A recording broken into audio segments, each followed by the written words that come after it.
नमस्कार दोस्तों, स्वागत है आपका अपने यूट्यूब चैनल नोवा क्लासेस में। आज हम टेक्स्ट बुक के नोट्स के माध्यम से जो है प्रारंभिक वैदिक काल को जो है कंप्लीट करेंगे। काफ़ी बढ़िया नोट्स है ये, तो आई होप आपको जो है ये पसंद आए। चलिए शुरू करते हैं। सबसे पहले परिचय जो है, तो सिंधु घाटी सभ्यता लगभग जो है ना 2600 ईस्वी ईसा पूर्व से 1900 ईसा पूर्व के बीच में जो है आया था। 2600 ईसा पूर्व से 1900 ईसा पूर्व के बीच में आया था। ठीक है। इसके बाद सभ्यता के पतन के बाद जो है भारतीय उपमहाद्वीप में एक नया सांस्कृतिक युग शुरू हुआ। ठीक है। ये सिंधु घाटी सभ्यता जब ये खत्म हुआ 1900 लगभग, ठीक है, धीरे धीरे तो 1600 के आसपास में माना जाता है कि खत्म हुआ, पर लगभग 1900 के आसपास में जो है अभी अपनी समाप्ति के कगार पर था। ठीक है। तो उसके बाद जो है ये एक नई सभ्यता जो है उसके साथ साथ आ गई। ठीक है। इस काल को जो है ना आर्यों के आगमन के लिए जाना जाता है। ठीक है। अलग अलग थ्योरी है कि आर्य कहाँ से आए और किस तरीके से आए, या फिर भारत के ही थे, लेकिन एक जो सब सर्वमान्य थ्योरी ये है कि आर्य जो है भारत से बाहर से जो है इंडिया की ओर आए थे। ठीक है। प्राचीन इतिहास में आर्य वे लोग थे जो इंडो ईरानी भाषा बोलते थे लगभग 1500 ईसा पूर्व तक। ठीक है। भारतीय उपमहाद्वीप में प्रवास कर गए थे। ठीक है। ये आए थे यहाँ पे पानी और अन्य चीज़ों को देखते हुए जो है वहाँ से जो है यहाँ तक ये पहुँचे थे। आर्यों को एक अलग जाति के रूप में संदर्भित करने वाले पहले व्यक्ति तो जो थे वो कौन थे? मैक्स मुलर थे। इनका कहना था कि ये भारतीय नहीं है, बाहर से आए हुए लोग हैं। आर्यों के बारे में जानकारी के प्रमुख स्रोत हमें कहाँ कहाँ से जानकारी मिलती है? तो शब्द जो है आर्य संस्कृत शब्द से लिया गया है जिसका अर्थ है कुलीन, ठीक है, सभ्य या सम्मानीय, जो वैदिक समाज के सांस्कृतिक और सामाजिक मानदंडों का पालन करते थे। ठीक है। ऋग्वेद दुनिया के जो है सबसे पुराने ज्ञात ग्रंथों में से एक है। इसकी रचना वैदिक संस्कृत में लगभग 1500 से 1000 ईसा पूर्व में की गई थी। सबसे पुराना जो है ना कौन सा है? ऋग्वेद है। कौन सा है? ऋग्वेद है। इसमें विभिन्न देवताओं को समर्पित जो है भजन भी शामिल है, और यह प्रारंभिक जो है वैदिक समाज, संस्कृति और धर्म के बारे में जानकारी प्रदान करता है। ठीक है। अब देखते हैं क्या क्या स्रोत है जिससे हमें कुछ कुछ जानकारियाँ मिली हैं। तो अवेस्ता है। अवेस्ता कई बार क्वेश्चन पूछा है कि ये जो है किस धर्म से रिलेटेड है, किस धर्म का धार्मिक ग्रंथ है। तो सबसे पहले ये जान ले कि ये जो है ईरान में पाया गया है। ठीक है। पारसी धर्म के धार्मिक ग्रंथों का प्राथमिक संग्रह है। ठीक है।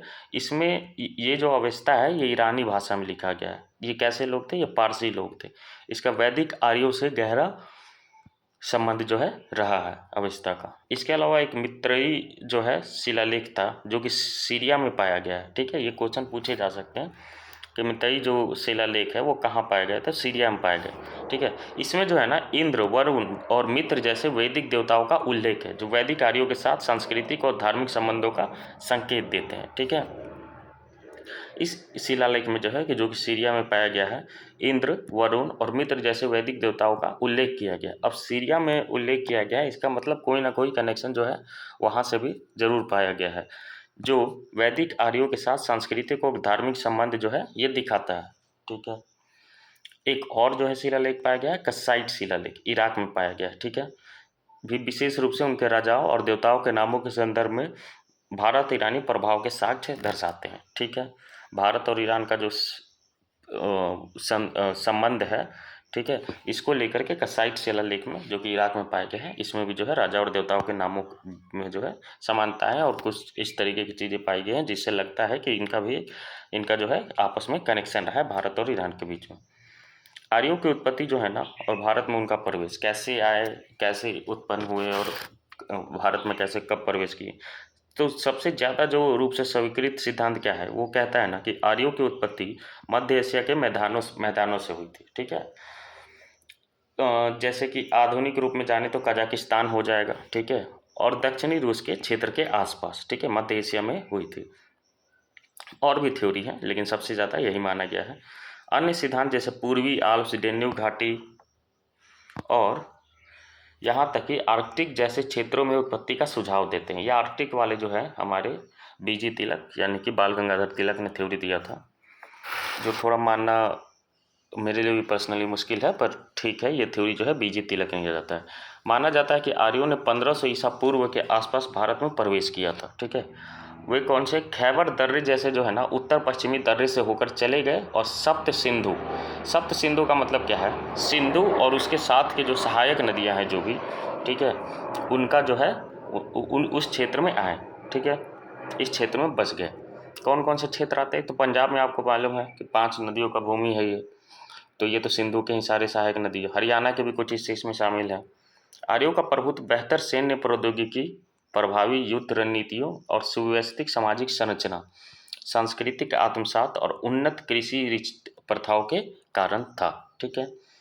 इनकी कुछ चीज़ें बेहतर थी, जैसे कि सैन्य का जो प्रौद्योगिकी था, युद्ध रणनीति इनके सही थे, एक सामाजिक जो है संरचना सुव्यवस्थित ढंग से थी, सांस्कृतिक आत्मसात था, अपने संस्कृति को जो है ये मानते थे, अच्छे से उनका केयर करते थे, उन्नत कृषि प्रथाएं भी थी, जिसके कारण ये जो है इनका प्रभुत्व ज़्यादा से ज़्यादा जम पाया, जिसने सामूहिक रूप से उन्हें प्राचीन भारत में एक मजबूत उपस्थिति स्थापित करने में सक्षम बनाया। देखिए कुछ थ्योरी है, और थ्योरी किसने दिया है, किससे रिलेटेड? तो आर्यों से रिलेटेड, ठीक।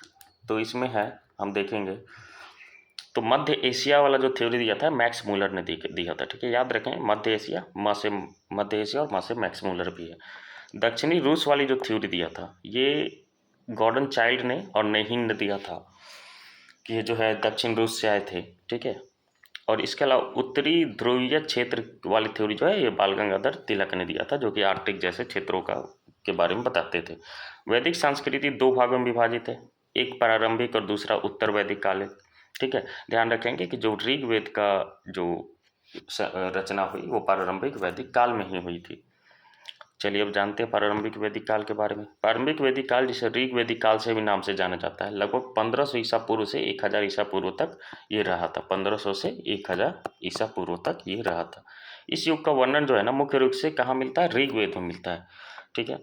ध्यान रखेंगे कि ऋग्वेद की संरचना जो है प्रारंभिक वैदिक काल में ही हुई थी, जो सबसे पुराने पवित्र ग्रंथों में से एक है, ठीक है। बहुत जानकारी देता है हमें ऋग्वेद जो है। शुरुआती जो वैदिक काल है लगभग 1500 ईसा से 1000 ईस्वी तक चला, ठीक है। ऋग्वेद इस युग का दस्तावेजीकरण करने वाला मुख्य स्रोत है। इसमें क्या क्या थे ऋग्वेद में? तो भजन थे और अनुष्ठान शामिल थे। कबीलाई समाज को क्या कहते थे? राजन। इस वजह से आप बहुत सारे जो पुराने देखेंगे, रामायण वगैरह देखेंगे, तो उसमें राजा को जो है राजन कह करके पुकारा जाता था, ठीक है, क्योंकि वो क्या थे? कबीले के एक प्रमुख थे, ठीक है, के नेतृत्व में जनजातियों में संगठित किया गया था, जिसमें सभा और समिति जैसी सभाएं थी। क्या थी? सभा और समिति जैसी जो है सभाएं थी। ऋग्वेद और रामायण के बीच में मुझे लगता है कि काफ़ी समानताएं मिलती हैं हमें। ऐसा लगता है कि दोनों जो है एक टाइम में ही उनका आधार रखा गया था। अर्थव्यवस्था मुख्यतः जो है ना पशुपालन पर आधारित थी, तथा कृषि पद्धतियां जो है सीमित थी। पशुपालन पर मुख्य रूप से आधारित थी। कृषि पद्धतियां क्यों सीमित थी? क्योंकि लोहे का अभी तक आविष्कार नहीं हुआ था। लोहे का आविष्कार नहीं होने का मतलब है कि बिल्कुल ये पारंपरिक तरीके से जो है खेती कर रहे थे, तो इतने व्यापक रूप से खेती नहीं कर पा रहे थे। यह समाज जो है ना सप्त सिंधु क्षेत्र में केंद्रित था, जिसके विषय में हमने पहले ही बात कर लिया है। इसमें कौन कौन से हैं? तो सिंधु और उसकी सहायक नदियाँ शामिल थी। पूजा किसकी होती थी? ध्यान रखेंगे कि इसमें कोई धर्म वगैरह की अभी तक बात नहीं हुई थी। हाँ, प्राकृतिक देवताओं की जरूर पूजा होती थी, इसके पीछे भी कारण रहा होगा। जैसे इंद्र की पूजा होती थी, चूँकि ये खेती करते थे, तो ये बारिश पे बहुत ज़्यादा डिपेंडेंट थे। इस वजह से ये इंद्र को जो है भगवान मानना शुरू कर दिया कि इंद्र जी जो है वो बारिश कराएंगे। अग्नि की पूजा करते थे। अग्नि एक महत्वपूर्ण स्रोत था उस समय बहुत सारी चीज़ों के लिए, तो अग्नि की भी पूजा होने लगी। इसके अलावा वरुण की जो है इसमें पूजा होने लगी, ठीक है। इसमें यज्ञ जो है बहुत होते थे। वैदिक संस्कृत का प्रयोग जो है ना भजनों में किया जाता था, ठीक है। वैदिक संस्कृत का भजनों में प्रयोग किया जाता था, जो लिखित रूप से लिखे जाने से पहले एक समृद्ध मौखिक परंपरा का संकेत देता है, ठीक है। पहले जो है कोई लिखित ऐसा नहीं था, लोग जो है एक पीढ़ी से दूसरे पीढ़ी तक ये पहुंचाते थे मौखिक रूप से। गुरुकुल वगैरह जो हुआ करते थे उसमें ब्राह्मणों के बच्चों को जो है ये मौखिक रूप से जो है शिक्षाएं दी जाती थी। पितृसत्तात्मक व्यवस्था अस्तित्व में थी, ठीक है, पितृसत्तात्मक थी, जिसमें वर्ण व्यवस्था समाज का 4 श्रेणियों में विभाजित थे। इसके प्रारंभिक जो है संकेत मिलते हैं। महिलाओं को जो है ना इसमें सम्मानित स्थान प्राप्त था, ठीक है। कुछ नाम आप देखेंगे जो कि ऋग्वेद के कुछ ऋचाओं में भी जो है उन्होंने अपना योगदान दिया है। तो महिलाएं जो है बहुत बेहतर स्थिति में थी। आप देखेंगे कि उस समय एक स्वयंवर जैसा जो है चलता था। मुझे ऐसा लगता है, मैं बार बार बोलता हूँ कि रामायण और जो है एक ही पृष्ठभूमि पर तैयार लिखित है, ठीक है। तो महिलाओं को कैसा था, अपेक्षाकृत सम्मानित स्थान जो है प्राप्त था। तो आप देखेंगे सीता का भी जो है स्वयंवर हुआ था। इसके अलावा बहुत सारी महिलाओं का जो है स्वयंवर के बारे में आपको पता चलता है। स्वयंवर का मतलब कि जो है उनके शर्तों पे, औरतों के शर्तों पे जो है उनके पति को चुनना, ठीक है। अभी के आधार पे नहीं, उनकी शर्तें होती थी, वो डिसाइड करती थी, ठीक है। उसके आधार पे जो है पति का चुनाव होता था, जबरदस्ती पिता के कहने पे, और ऐसे शादी नहीं होती। कुछ ने ऋग्वेद में ऋचाओं की रचना भी की थी, ठीक है। कुछ महिलाएं जो है ऋग्वेद में ऋचाओं की रचना भी की थी। इसका मतलब क्या है ना कि स्थिति महिलाओं की बेहतर थी, बहुत बढ़िया सम्मानित स्थान पर वो थे। कुछ देख लेते हैं फैक्ट के रूप में। तो समय सीमा क्या है, लगभग 1500 से 1000 ईसा पूर्व, प्रारंभिक वैदिक काल का, ठीक है। मुख्य स्रोत कहाँ से पता चलता है, तो ऋग्वेद सबसे बड़ा जो है और सबसे पुराना स्रोत है इसमें, ठीक है। इस काल में रचना किया गया था। भौगोलिक क्षेत्र सप्त सिंधु क्षेत्र। 7 नदियों का कौन कौन से ये नदी है, सिंधु है, सरस्वती है।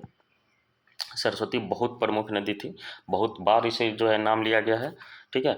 इसके अलावा जो 5 सिंधु की सहायक नदियाँ, झेलम, चेनाब, रावी, ब्यास और सतलज, ठीक है, ये भी थे। तो ये 7 नदियाँ हो गई, तो सप्त सिंधु क्षेत्र कहते हैं। राजनीतिक संरचना की बात करें तो कबीलाई जनजातीय समाज थी, कबीला थे, और उसमें से जो है एक प्रमुख होता था जिसे राजन भी कह के पुकारते थे।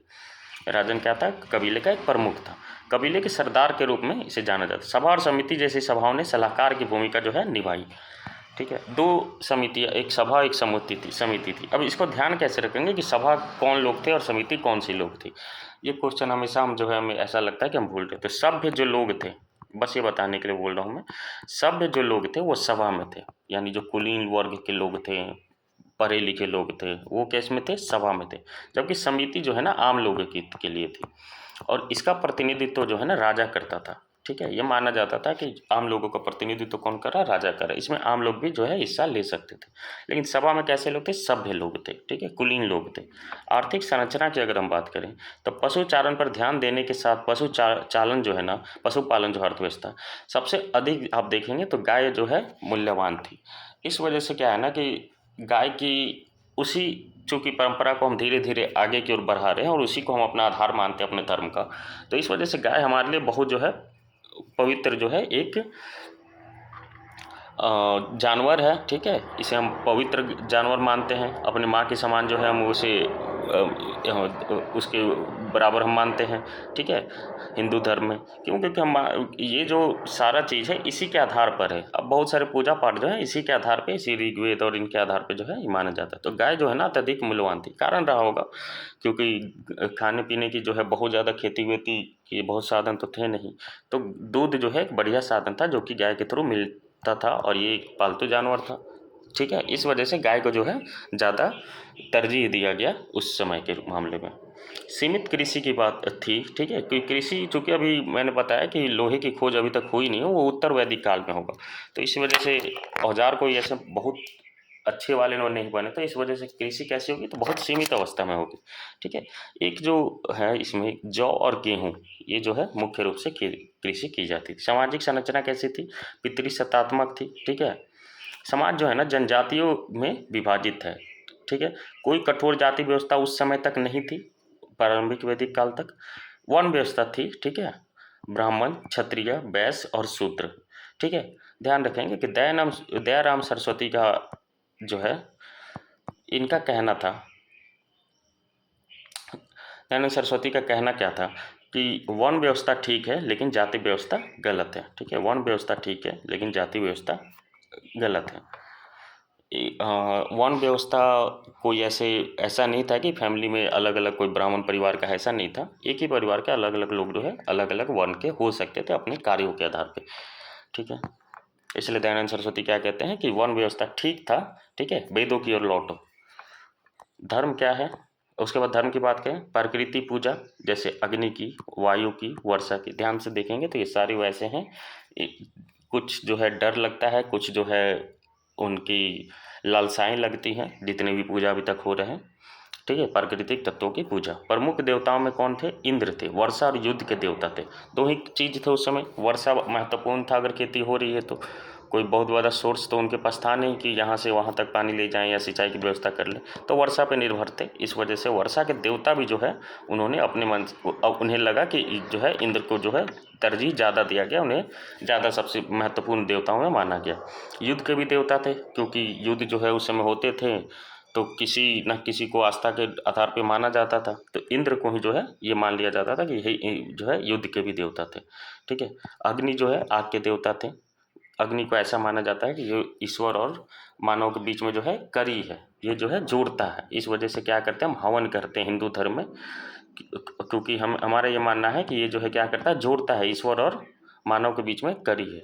वरुण जो है ये ब्रह्मांडीय व्यवस्था के देवता थे। ठीक है, और सोम जो है वनस्पति और मादक पेय के देवता थे। ठीक है, शामिल थे।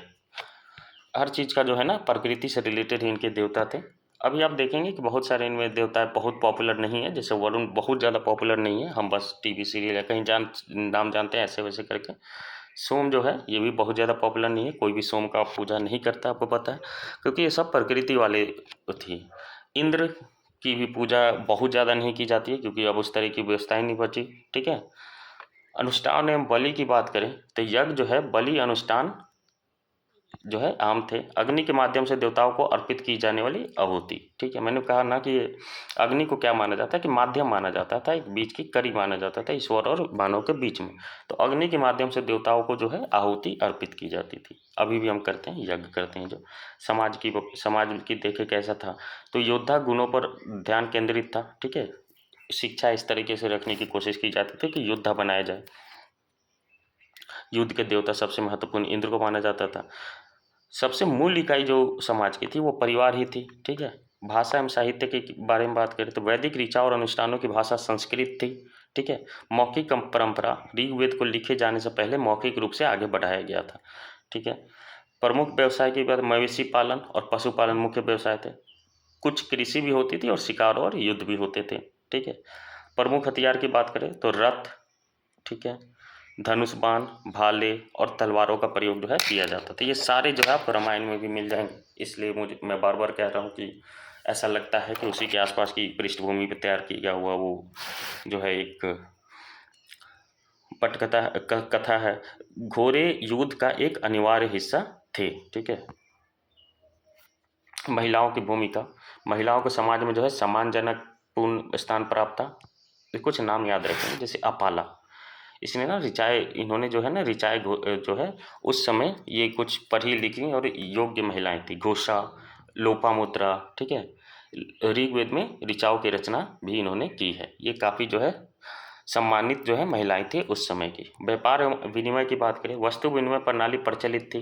ठीक है, बाटर सिस्टम आप जानते हैं इसके बारे में, जैसे मवेशी और अन्य वस्तुओं के जो है बार्टरिंग चलता था।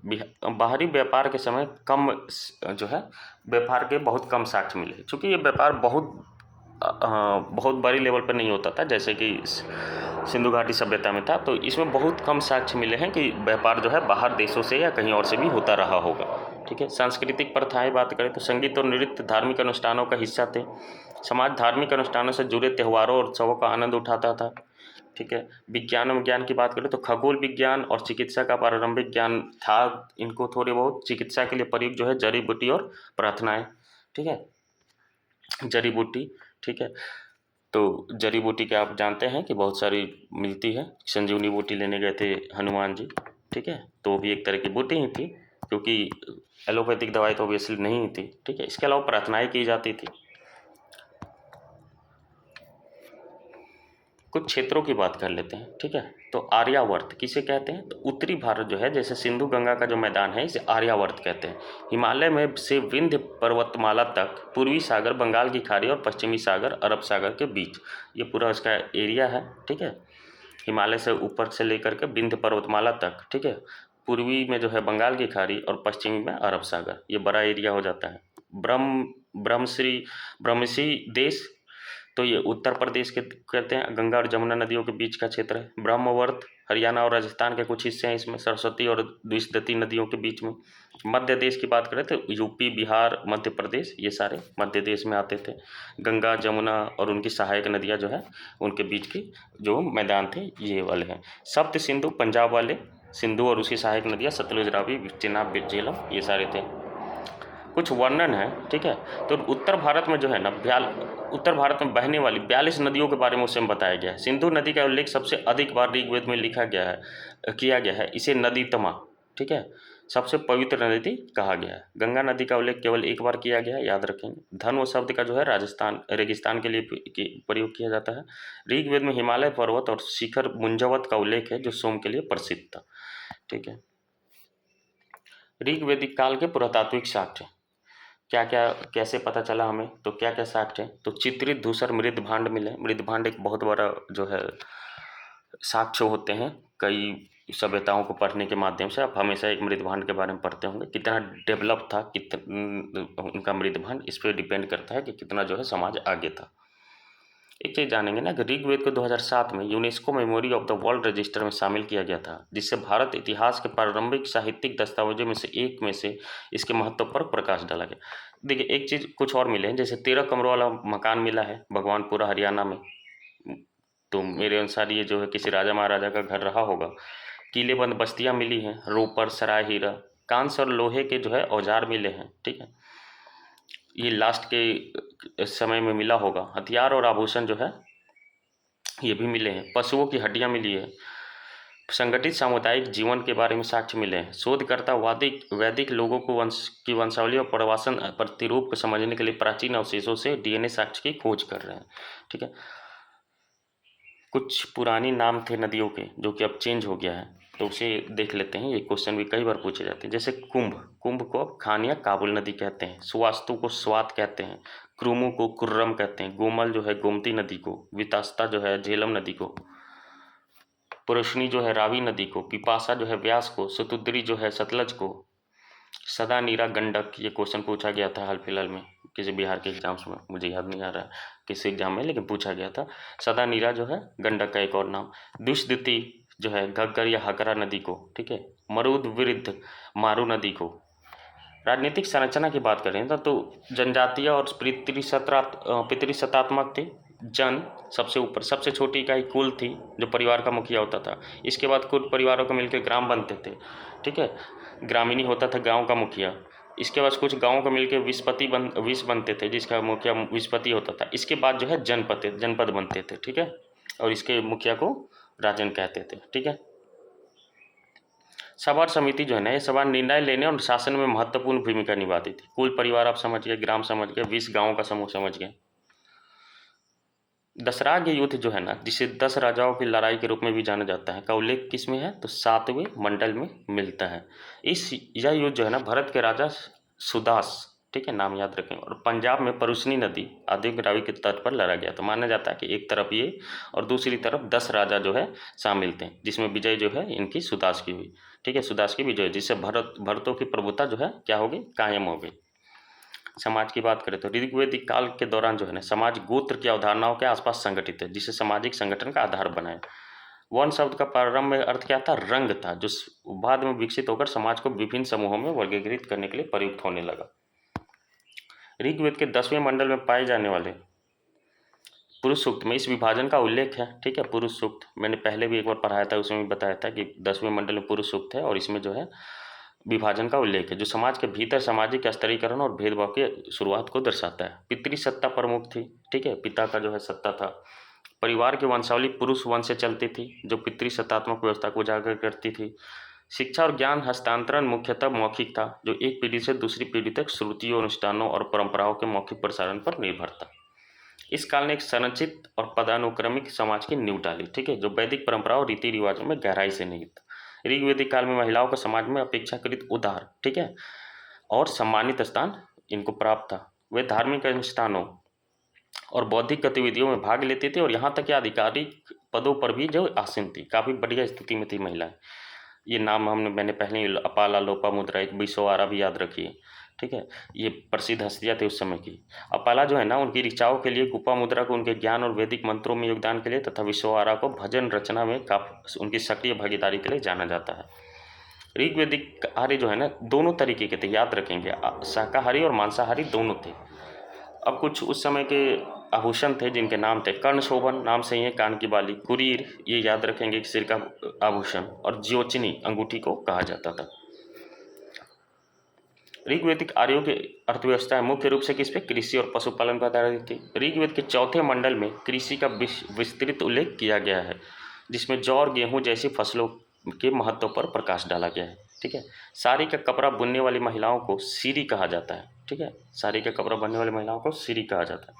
एक चीज़ मैं इंफॉर्मेशन दे दूँ आपको कि अगर आपको ये नोट्स चाहिए PDF फ्री ऑफ कॉस्ट, पैसा मैं नहीं ले रहा हूँ, तो आप जो है इस नंबर पर 9103891780 पर जो है मैसेज कर सकते हैं कि मुझे जो है PDF चाहिए। तो मैं ये और इसके अलावा जितने भी PDF हैं जो मैं पढ़ाया हूँ, उसका मैं आपको फ्री ऑफ कॉस्ट जो है PDF शेयर कर दूंगा, कोई चार्जेज नहीं लगेंगे आपके। धर्म, प्रारंभिक जो है वैदिक काल में धर्म की विशेषता बहुदेववाद, बहुत सारे देवताओं को मान रहे हैं, देखा हमने, अग्नि, इंद्र, सूर्य, अलग अलग देवताओं को माना जा रहा है। जो है प्राकृतिक शक्तियों और देवताओं की पूजा थी। प्राथमिक देवताओं में अग्नि, आग, इंद्र और वरुण जो है शामिल थे। धार्मिक प्रथाएं इन देवताओं को प्रसन्न करने और समृद्धि तथा सुरक्षा सुनिश्चित करने के लिए विस्तृत अनुष्ठानों और बलिदानों पर केंद्रित थी। ठीक है, कुछ ईश्वर हैं और उनके देख लेते हैं किसके कहते हैं। आकाश के देवता कौन थे, सूर्य। धौस थे, आकाश के पिता माना जाता था इनको। वरुण जो है ब्रह्मांडीय और व्यवस्था और जल के देवता, इससे कई बार प्रश्न पूछे जाते हैं। ठीक है, और आजकल जिस तरह के प्रश्न पूछ रहे हैं, तो बेहतर है कि डीप जो है स्टडी करके ही जाया जाए, किसी भी टॉपिक को टॉपिक वाइज डीप स्टडी किया जाए। ठीक है, तो धौस जो है वो आकाश के पिता, वरुण ब्रह्मांडीय व्यवस्था और जल के देवता थे। अंतरिक्ष के देवता इंद्र जो है कौन थे, वज्र और युद्ध के देवता थे। रुद्र जो है तूफान के देवता थे।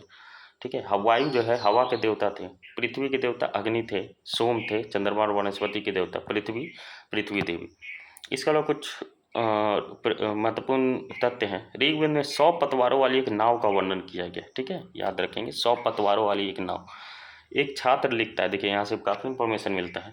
मैं एक कवि हूँ, मेरे पिता चिकित्सक है और मेरी माँ अनाज पीसती है। यहीं से वर्ण व्यवस्था का पता चलता है कि एक ही परिवार में अलग अलग लोग जो है वर्ण वाले लोग रह सकते हैं, लेकिन ये जाति नहीं थी। ठीक है, ये सभी लोगों के वर्ण जो है अलग थे।